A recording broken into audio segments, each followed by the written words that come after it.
Hey beautiful people, what's up? It's me, Sonita, back with another video, and today we're going to be talking about regrets.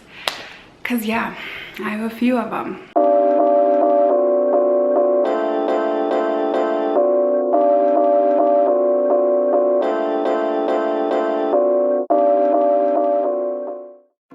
In case you did not know, I did recently graduate and I now have my PhD. So please call me Dr. Scholar Noire. No, I'm just kidding. It's still weird when people refer to me by my title, but I did earn it. So you can call me Sonita, it's fine. But today I want to get a little bit into a video that can help people who are still in the graduate process and people who are applying and people who are thinking about applying. I feel like grad school was a freaking whirlwind. It was almost 7 years. It was a global experience. I was in multiple time zones. I was in a global pandemic. I was pre-pandemic life. I was single. I was in a relationship. I went through my mid-20s onward while I was in grad school. I went from having no authored publications to having I mean, I just like, what a whirlwind, right? And here I am. And I also went through some really difficult challenges while I was in grad school, and I want to continue to make more videos about it because while I was still associated to graduate school, I was very hesitant to say certain things because I was still a part of the institution. Now that I've had some distance, because I actually finished technically in August, but I defended in June amidst all of these Black Lives Matter protests and just a really difficult time in the country and in the world. But I've had some distance, I've had some time to be able to come back and rediscover my own identity, because part of that process really did take me very far away from myself. And it's hard to admit that, and that's why I want to make another really long video. But I do think that for scholars who come from marginal identities, Black, queer, disabled, first generation, working class, you name it, things that I haven't listed, being in a predominantly white institution, a predominantly white elite Ivy League institution, period, is really draining. Being under that magnifying glass for numerous years while you're going through all of these changes. You know, I experienced death while I was in graduate school. I experienced a lot of mental health crises while I was in graduate school. Dealing with all that stuff over a period of years and still trying to continue to progress, to make it through, to create goals and meet them and think about the future when the future feels very scary and uncertain because of a global pandemic. I mean, it's a lot. It's a lot. And unfortunately, I do think that we're going to see a lot of folks who come from particular identities migrate away from the academy, honestly, because I did decide that I didn't want to take the professor route a couple of years ago, and it feels even more now than before that that was the right decision for me. This is not an encouragement. This is not an endorsement of the decisions that I made. This video is actually about the regrets that I have that I want to share with you all, so that if at all possible, you can benefit from my hindsight and think, maybe I want to do this, maybe I want to do that, maybe I don't. Maybe I'm not gonna go to grad school. Maybe I am gonna quit grad school. Maybe I'm not gonna quit grad school, etc. No matter what, I want this video to be helpful. So the first thing that I regret is I did not publish something every year. So if we flip it around, I would recommend that you publish something every single year, and here's why. The fact of the matter is, if you want to be at a research university, a top, we call them R1 university, where you hear about all of these professors who are publishing articles, who are in the news, who are getting their own institutes, doing this thing, doing that thing, getting invited to the White House, etc. You must publish or perish. This is a very well-known concept. It is not a secret. At my school at Penn, there were no illusions made about the fact that you were expected to publish if you wanted to be competitive on the job market. Meaning once you finished, or even prior to finishing, and you decided to apply to universities, if you wanted to be the most competitive, you need to have at the bare minimum 2 publications. Now that might sound like it's not that big of a deal, but publishing is a lengthy and rigorous process. And in fact, and I'll get to this in a little bit, it was so lengthy and overwhelming for me that I did quit once and give up on publishing something, and I wish that I had not. So the fact of the matter is, if you want to be competitive on the job market, if you want to be a professor, if you want to be a postdoc, if you want to go into a research institute, having a published body of work speaks for you. It's meaningful. It's this tangible thing to show that you have made contributions to your field.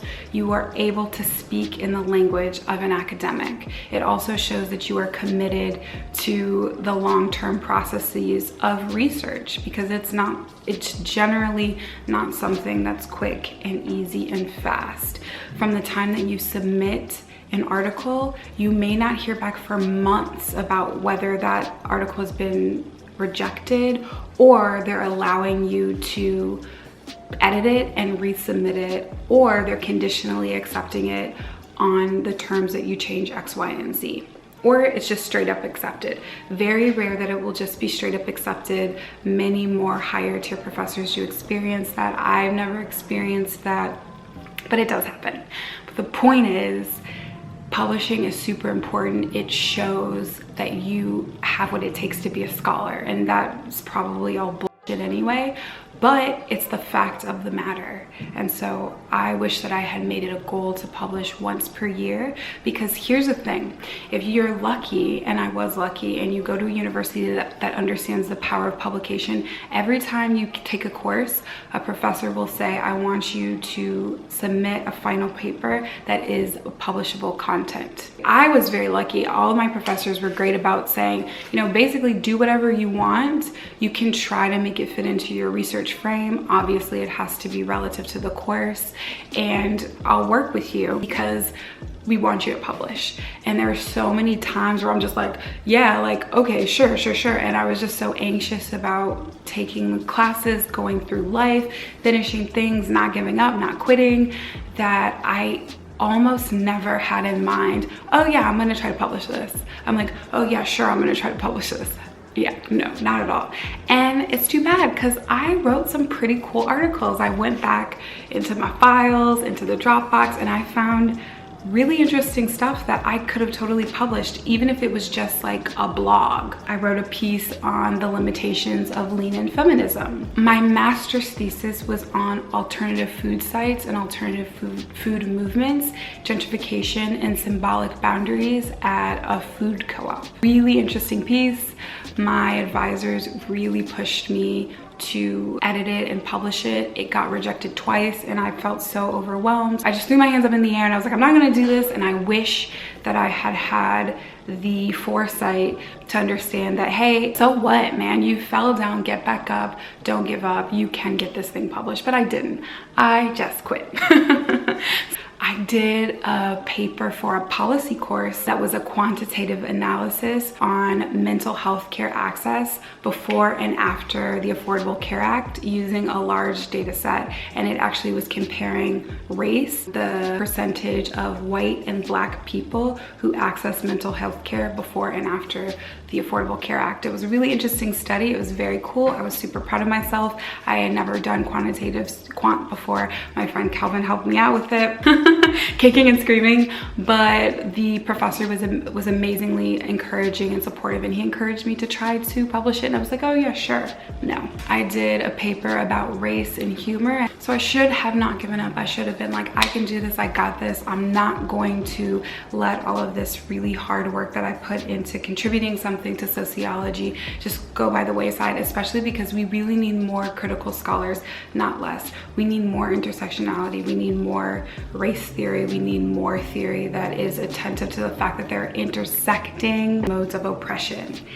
And you know, I gave up, so don't be like me.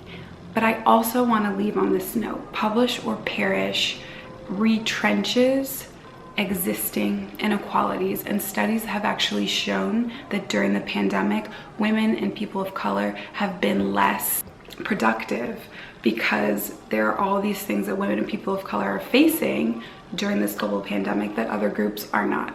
So publish or perish is trash, but having publications has been very helpful to me. And in fact, once I published my piece about Black motherhood, the same author who had edited that book reached out to me and invited me to write another piece. And so I wrote a different piece about intersectionality and examining the role of first ladies and Michelle Obama specifically. So everything helps connect everything else together, which is it helps network. Your work helps to create your own brand. And I don't mean that in the way that people say that you should brand yourself, but it becomes a representation of your possibility. I think that a laudable goal is reading books, finding accountability, joining a writers group, setting benchmarks, and getting at least one thing submitted per year. That is my advice to you, because how incredible if you did get, 5, 6, 7 things published. That would be incredible. But even if you don't, you'll probably at least get 2 to 3 things published by the time that you finish. The second thing that I regret is not being more strategic about what I wanted once I left grad school. Here's the thing, I really didn't know. I was on the fence about whether I was going to be a professor for the longest time. And what that meant is I was kind of trying to do those things to be a professor. I was trying to make connections. I was presenting. I was trying to win awards. I was publishing, etc. But I had one foot in, one foot out. But the issue was I wasn't sure. And I'm a pretty lucky person because I'm pretty hardworking. Luck and preparation meets opportunity, so things can sort of come my way. But I wish that I had sat down and been like, at the end of this, what would be an amazing career path for me to take? It just gives you more options. Flexibility is always good in life, especially because unexpected things can happen all the time. COVID. And when those things happen, the more resources that you have in your arsenal, the more flexible and more pathways forward that you'll have for yourself. So I wish that I had sat down, even in my last 2 years, even in my last year, and said, what are some things that I realistically can see myself doing? I think that you should sit down from when you start graduate school and think very carefully about that, because think of it this way. Let's be you. Pretend you're you. And you're like, I don't know if I want to be a professor, but I love teaching, right? Teach in the summertime. Talk to professors who are working at universities that are more teaching colleges, or they call them liberal arts colleges, that aren't as focused on publishing and research. Do you want to be a dean? Do you want to work in student affairs? Go to those people, reach out to them, talk to them about their job and their pathway and how they got there and what they would recommend to you. Just do whatever you can while you're still in the process, so that when you graduate, you don't end up looking around and scrambling to sort of figure out a plan. And that is truthfully what happened to me, but partially it's because we were in a global pandemic. So a lot of the things that I would have done, I wouldn't have been able to do anyway, because you weren't supposed to travel and you weren't supposed to see people physically at all. And also a lot of places did a hiring freeze, etc., etc. But the more that you put in advance around who you possibly could see yourself being in the world, how you can contribute, what really drives you, what you're passionate about, the better off you'll be. So I recommend doing that. Okay, this one's really, really important. So if there's nothing else from this video that you think has value, take this away. Invest your money into something besides a bank account.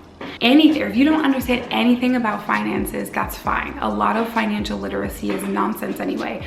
Usually wealthy people don't need financial literacy because they have enough money to pay their bills. When you're in grad school and you're living pretty much hand to mouth, it's really, really hard to save money. And people do all kinds of things to cut costs, and that's fine. And there's a million YouTube channels and Instagram feeds and books and articles out there that can help you with financial planning. That is not even the point I want to make. Obviously, if you're an adult human being, learn how to create a budget and stick to it. Don't live above your means. That's super important. But that's not actually what I want to say. What I want to say is invest your money into something that's going to pay you dividends later. I, of course, like everyone else, have a savings account, and I would save money in that account, but only later did I realize that you could put money into something called a Roth IRA that's going to bring you more money. You can invest your money into different stocks or mutual index funds, mutual funds like Bitcoin, for example. I was actually gifted some Bitcoin, so I do have that, and seeing how valuable Bitcoin has become has been crazy for me because I'm not a person who's really interested in that kind of stuff. But the point that I want to make is invest your money into something that's going to pay you off long term. Especially if you're someone who has a lot of trouble saving money, you want to invest your money into something that you can't just extract the funds from. So you don't want to take any part in investment accounts and you think, you know, Wall Street is a thoroughly corrupt place, which it is. You can even just put your money into a Roth IRA or into accounts that you can't touch without paying penalties. It's going to be so helpful for you to have a nest egg that you can immediately access for your long term. I'm not talking about huge amounts of money. I don't even care if you saved $25 a week or $50 a month and that's all you can save. Over the course of the years that you're going to be in grad school, that money is going to add up. And when you have an account that's making your money increase and grow exponentially, that is going to feel, you're going to have a sigh of relief, especially because we see, unfortunately, that the federal government by and large left the citizenry to fend for ourselves. There has been an almost total absence of leadership from the federal to the state to the local level as far as giving people the care that they need, access to testings, vaccinations, relief from everything, right? We've seen that we have immense infrastructural issues in the United States. What that means is that we have to be even more competent. The people who are struggling the most have to be hyper competent, and it's unfair, it's awful. This is not an indictment on people's morality, their ethics, that something's wrong with them, that they're short-sighted. No, people are just trying to survive. And again, when you're a graduate student, even if you're getting a stipend, you are not balling. You're not making lots of money at all. You're really not. So I recommend finding a way to put your money away somewhere where you can't access it, where it's going to build for you. And after years, if you want to make a larger purchase or if you just need those savings to get you through, you'll have them. That's my recommendation. Another recommendation is opening up a health savings account. I can't get into all the details of the health savings account because I don't want to tell you anything wrong. So if you don't know what that is, please Google it, look it up, find someone here on YouTube to tell you about it. But what I can say is a health savings account is a neoliberal expenditure plan. What it means is it puts the burden on the individual to pay for their own healthcare. But the thing is, it's really useful in a lot of ways. A health savings account is when you open an account and it's tax deferred by the government. So whatever money you put into that account, they remove that from your annual income for the year. So in essence, it can lower your tax burden. But in addition to that, more importantly, you can use it for any sort of medical expense. And that includes sunscreen, buying masks, which we all need, You can buy vitamins with it. You can buy Band-Aids with it. You can pay for out-of-pocket costs like any kind of prescription medication, sometimes workout classes, therapy, anything to do with health, with some exceptions, you can use your health savings account for. And I only recently got one. I didn't have one before, but I regret it. I had no knowledge of one. No one had ever told me. That's not true. Someone had told me about one, but I was like, whatever, I'm not worried about that, because my healthcare was decent, but I paid so much for blood tests and prescriptions. Like, it really wasn't that cheap. And I would, you know, I take lots of vitamins and supplements and all of that stuff. It would have been so nice to know, like, hey, you spend $50 to $60 per month on all this stuff anyway, sometimes more. How amazing would it be if you had all that money in a health savings account and that was tax deferred funds, etc. So find out about that. My understanding is you need to be a US citizen and you need to be at least 18 and not claimed as a dependent. That is my understanding, but I am no expert. So don't take my word as bond on this issue. Just know that health savings account is something lots of Americans don't even know that they can take advantage of, and people who have less money need it even more than wealthier people, who are actually the ones who benefit because it lowers their tax burden and they have as much money to spend on all kinds of things that people who have less money can't necessarily take that income to put aside anyway, if that makes sense. Invest your money, invest your money. Find out different ways that you can make your money work for you. If that makes sense. That's it. So yeah, I mean, that was a lot of talking for regrets that I have, but these, obviously there are other little things that I regret. Like, I regret, you know, worrying so much. I regret obsessing so much about being perfect and worrying I was going to do the wrong thing and being unsure of myself. And you know, there are other things that I regret, of course. I regret certain people that I dated, all that kind of stuff. But these are the most principal things that I regret that I would do differently if I could go back. So take it from me. Don't do what I did. If you are in grad school, can you tell me some things that you regret? If you have finished grad school, tell me some things that you regret. Please add to the conversation. Let me know what other videos you want to see. I am going to do a video of things that I don't regret, that I'm really happy that I did. And thankfully that list is way longer than this list is here. So thank y'all so much. Thank you so much for sticking with me. I really appreciate y'all. I'm trying to do my best to get back into making videos. And so you should be hearing from me soon. If you want to see more content, please head over to my Patreon page where I post videos there that I don't post here. All right, take care of yourselves. Thank you so much. Peace. Testing, testing. Hopefully this video doesn't stop in the middle. That has happened so many times. It's so freaking annoying and I just want to get through this. Don't be like me. My battery died. So here I am again. I don't like the thumbnails that are like, and at my institution at Penn, there was no mistake made to, oh my goodness, how come I can't think of this? At my, I can't think of it, oh my God. There were no illusions about the expectation. I just can't think. To love. Love is a condition so powerful. It may be that which holds the stars in the firmament. That's what I feel in my heart.